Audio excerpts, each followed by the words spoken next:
ఓం నమో భగవతే వాసుదేవాయ. వ్యాసప్రణీతమైన మహాభాగవత కథాసారం సంపూర్ణంగా అందించే ప్రయత్నం చేస్తున్నాం. ఈ అమృత ఫలాన్ని మీరు ఆస్వాదిస్తూ మీ పిల్లలకి అందరికీ కూడా కథారూపంలో దీన్ని తెలియజేయండి.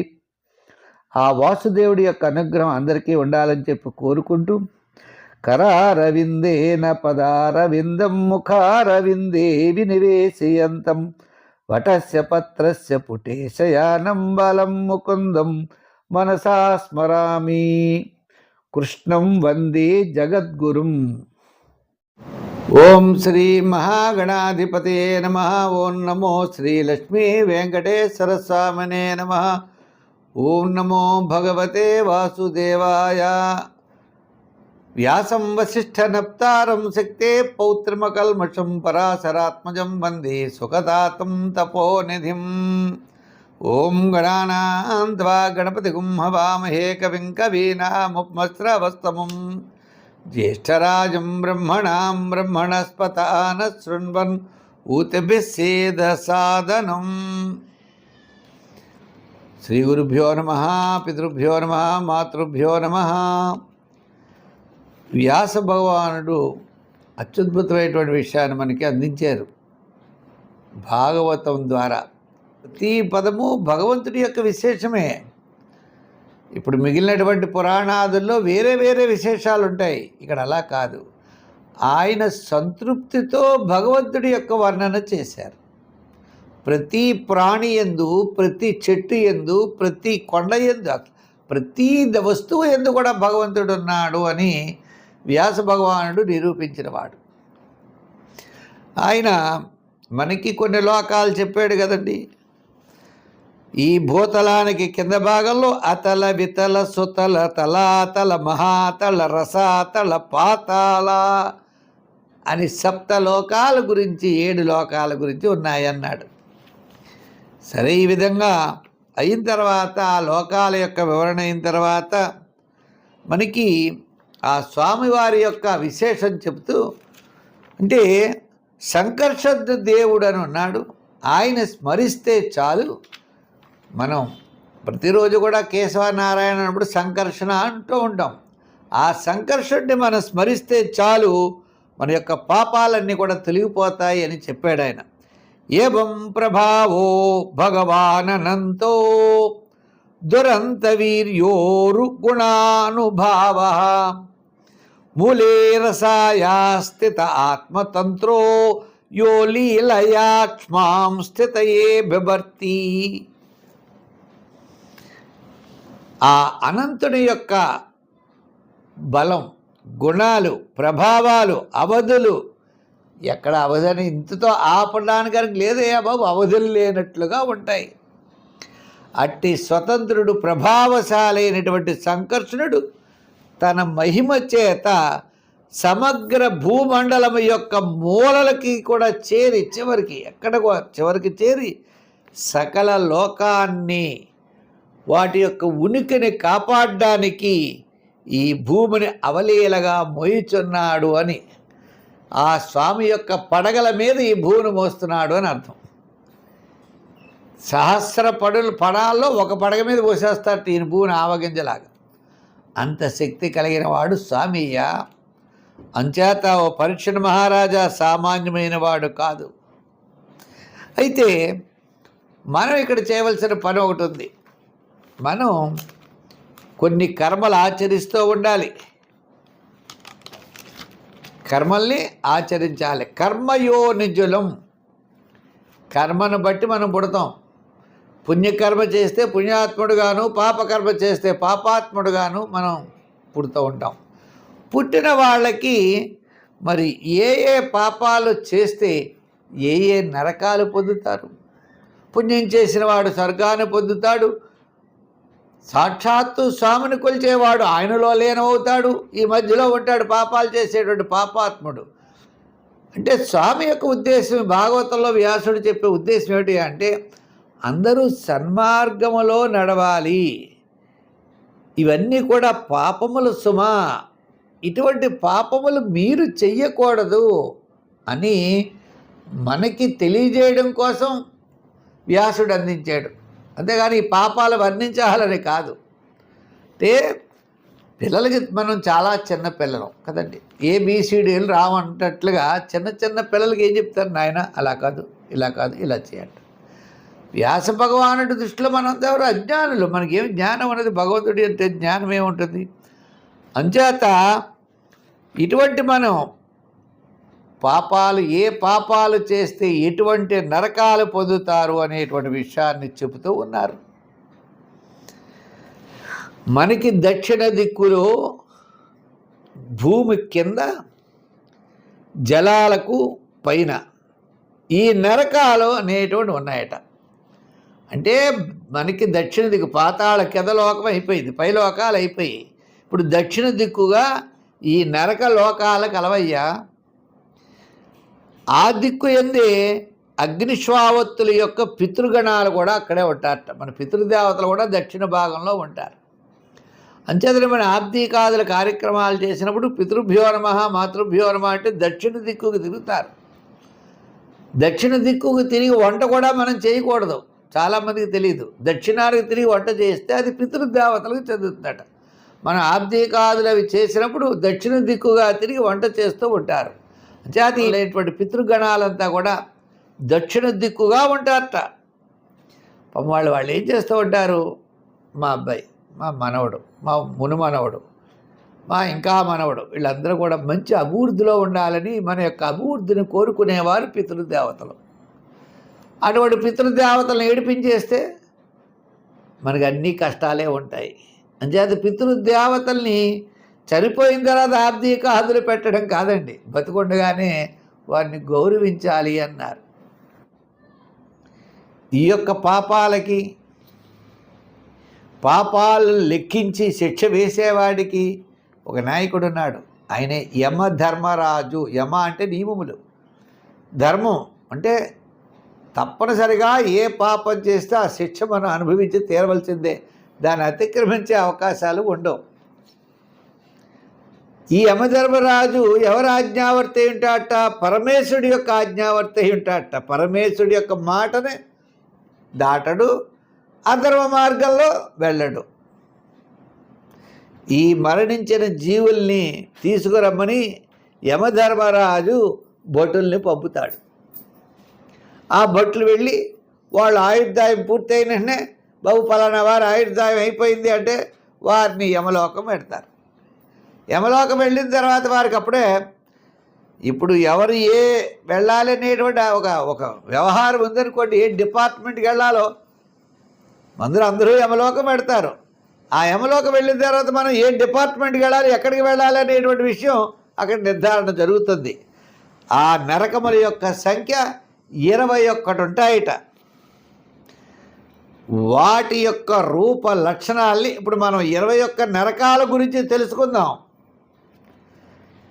ఈ 21 నరకములు ఎలా ఉంటాయి, ఏ పాపాలు చేస్తే ఏ నరకాన్ని అనుభవిస్తారు అనేటువంటి విషయాన్ని మనకి చెబుతూ, వాటి పేర్లు అంటారా, ఏవో కొన్ని పేర్లు ముందర చదువుదాం, తర్వాత చూసుకోవచ్చు.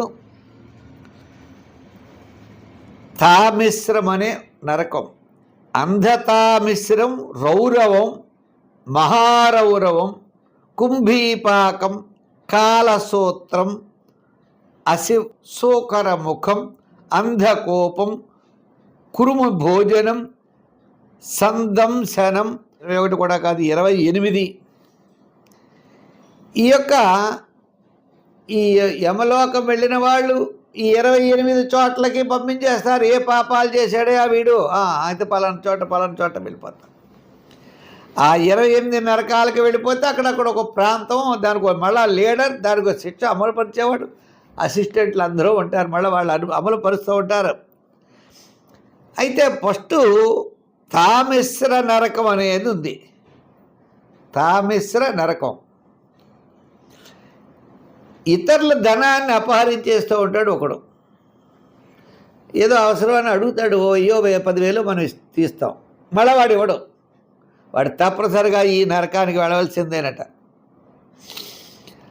ఇతరుల ధనం, సంతానం, కొంతమంది పిల్లల్ని అమ్మేయడం, పిల్లల్ని అపహరించడం, ఇటువంటి పాపాలన్నీ చేసేవాళ్ళని యమదూతలు కాలపాశంతో బంధించి తామిశ్ర నరకంలో పడేస్తారు.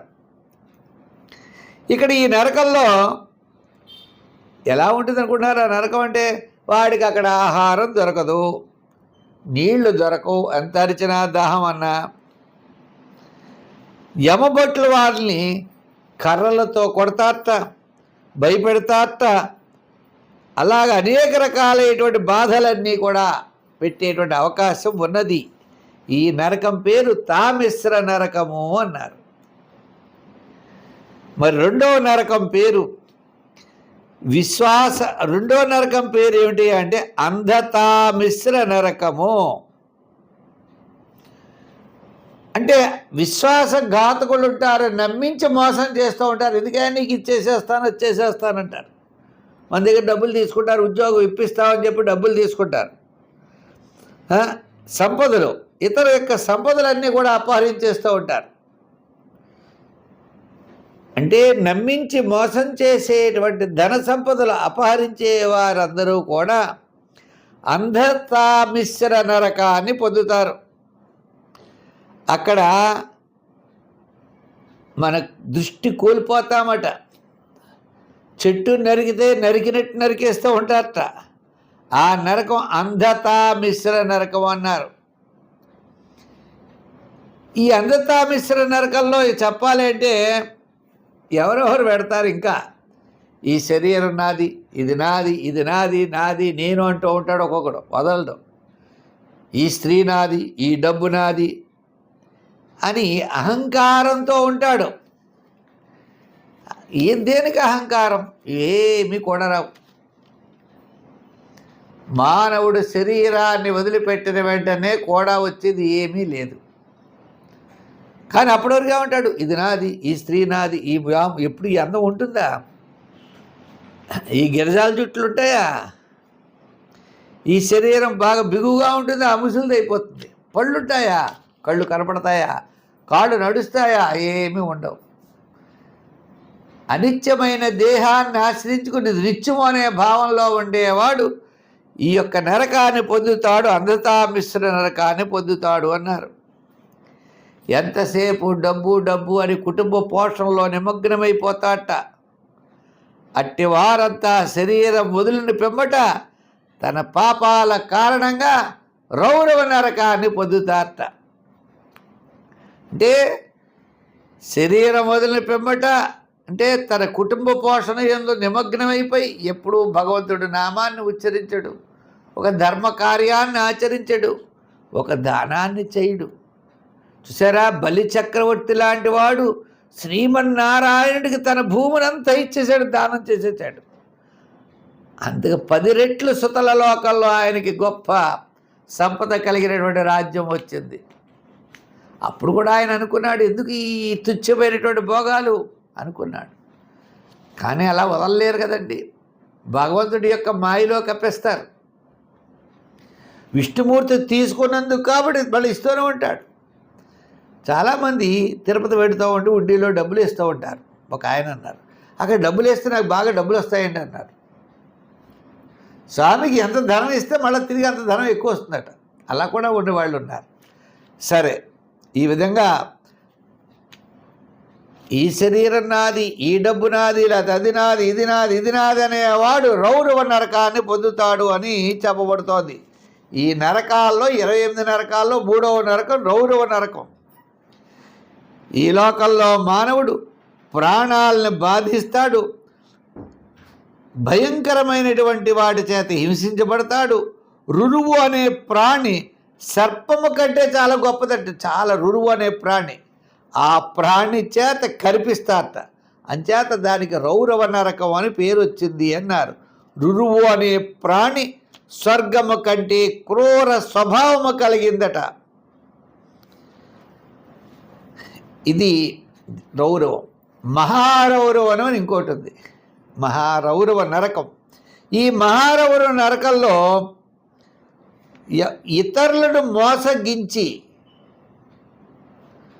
కేవలం తన పొట్ట మాత్రమే నింపుకునేవాడు ఉంటాడు. వాడి మీద బతికి వీడి మీద బతికి అందరి దగ్గర డబ్బులు అపహరించి వాడి పొట్ట మాత్రమే నింపుకునేటువంటి వాడు.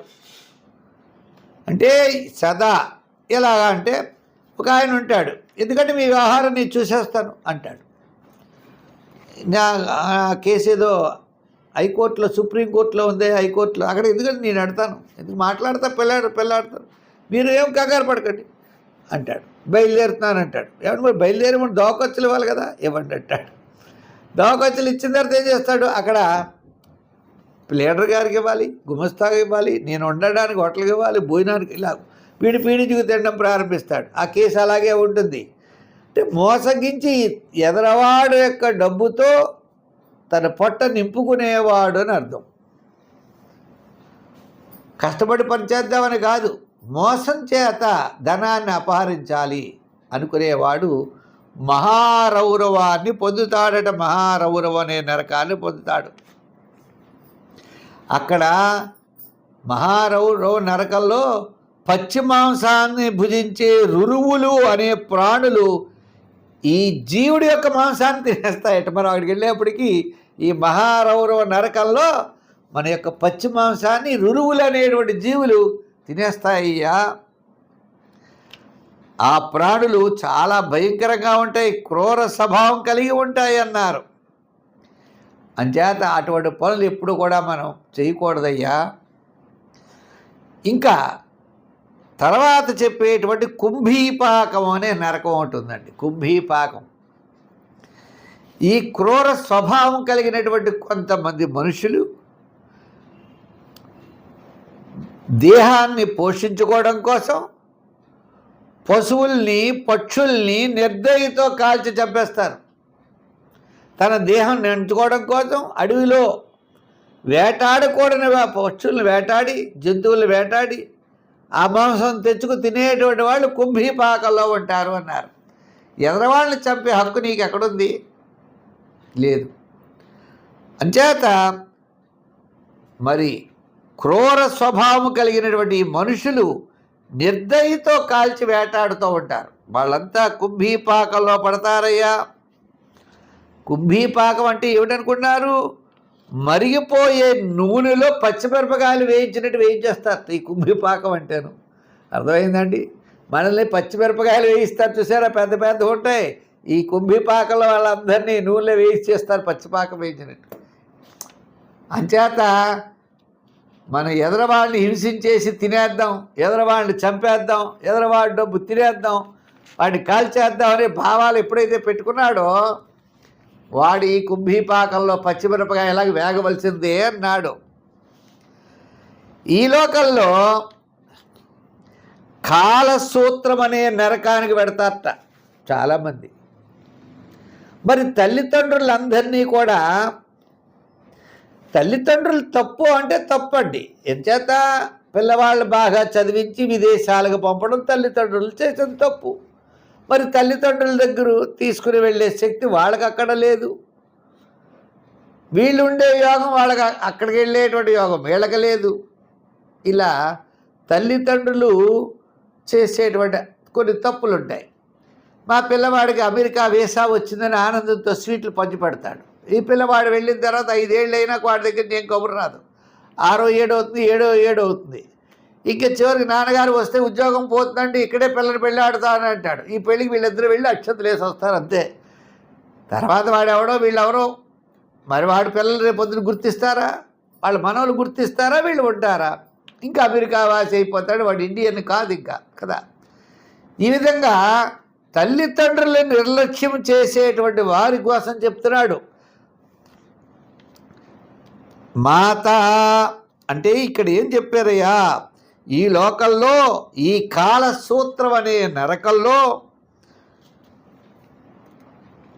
ఏస్త్ర్య పితృ విప్ర బ్రహ్మ దృక్సకాల సూత్ర సంజ్ఞకే నరకే అయుతయోజన పరిమండలే తామ్రమయే తప్తఖలే ఉపర్యథ స్థాగత్ అని చెప్పుకుంటూ పెడుతున్నారు. ఈ లోకంలో మాతా పితృలు బ్రాహ్మణులను వేదములను ద్వేషించే వారిని యమదూతలు కాలసూత్రం అనే నరకానికి తీసుకుపోతారట. తల్లిదండ్రుల్ని ద్వేషించే వాళ్ళని బ్రాహ్మడు వెళ్తున్నాడు, వాడిని ద్వేషించిన. వేదములు ద్వేషిస్తారు కొంతమంది. ఎందుకయ్యా ఇలా ద్వేషించడం? చేస్తే చేయలేదమ్మా అని, కానీ ద్వేషించడం చాలా దోషం. ఇది యమదూతలు వీళ్ళని ఏం చేస్తారట, కాలసూత్రం అనే నరకానికి తీసుకువెడతారయ్యా. దాన్ని చుట్టుకొలత 10,000 యోజనాలు ఉంటుందట. దాని భూభాగం అంతా కూడా తామ్రమయమై ఉంటుంది. ఆ జీవుడు పైన సూర్యతాపం చేత, కింద అగ్నికీలల చేత దహింపబడుతూ ఉంటాడు. పెద్ద బూలుముగుడు అనుకోండి అది. ఆ బూలుముగుడి దగ్గర వీడు పడేటప్పటికీ ఆ పైన సూర్యుడు వేడి తట్టుకోలేడు. ఈ తామ్రం అంటే ఈ రాగి లాంటిది, ఇది కూడా తట్టుకోలేడు. ఇటువంటి వాటి చేత ఉంటాడయ్యా. అగ్నికీలల చేత దహించబడతాడు. అక్కడ చేరినటువంటి పాపి అయిన జీవుడు ఆకలి ఎవరు పెడతారు అక్కడ? సూర్యుడి నెత్తి మీద కింద ఇది దాహం ఎవ్వరు చూడరు. శరీరం అంతా కూడా ఉడికిపోతూ ఉంటుంది, అంటే వేడెక్కిపోతూ ఉంటుంది. అశాంతి, కదల్లేడు, మెదల్లేడు, ఇటు తిరగలేడు, అటు పరిగెడుతూ ఉంటాడు. నర పశువు యొక్క శరీరం ఎన్ని రోమాలు ఉంటుందో చూసారా? నరుడి యొక్క పశువు యొక్క శరీరం మీద ఎన్ని రోమాలు ఉంటాయంటే వెంట్రుకలు ఉంటాయో, అంతకాలం అన్ని వేల సంవత్సరాల దుర్గతల్ని పాలవుతాట. అంచేత ఏ విధమైన సంకట స్థితి ఏర్పడుకున్నా వేదవీతమైన మార్గాన్ని వదిలిపెడతాడు అన్నారు. యమదూతలు వీడిని అసిపత్రవనం అనే నరకానికి తీసుకువెడతారట. ఈ విధంగా మనకి భాగవతంలో మనం చెయ్యకూడనటువంటి పనులు చెప్తున్నాడనే దృష్టితో పెట్టుకోవాలి. వేదములకు గౌరవించడం, తల్లిదండ్రులకు గౌరవించడం, పితృదేవతలకు గౌరవించడం, బ్రాహ్మణులకు గౌరవించడం, ఇలా కొన్ని ధర్మాలన్నీ కూడా మనం తప్పనిసరిగా పాటించాలి. జీవహింస చేయరాదు. ఒకరిని హింసించే హక్కు నీకు లేదు. ఒకరిని దహించే హక్కు నీకు లేదు. ఒకరిని మోసం చేసి వారి ధనాన్ని అపహరించే హక్కు నీకు లేదు. ఇవన్నీ కూడా పాపాలయ్యా. ఈ పాపాలు చేస్తే ఇటువంటి నరకాలు వెళ్ళవలసి వస్తుంది అని చెబుతూ, మనం మళ్ళా రేపు ఎపిసోడ్లో మరికొన్ని నరకాల గురించి తప్పనిసరిగా మనం ఏమేమి చేయకూడదో తెలుసుకుంటే, తప్పనిసరిగా ఒక్కసారైనా మనం వింటే వాటి యందు జాగ్రత్త తీసుకుంటామనే విషయం. రెండోది, ఇవేమీ నా సొంతం కాదు, ఈ భాగవతంలో ఉన్నటువంటి విషయాలు మాత్రమే నీ తెలియజేసేనని చెప్పి తెలియజేస్తూ రేపు మళ్ళా కలుసుకుందాం.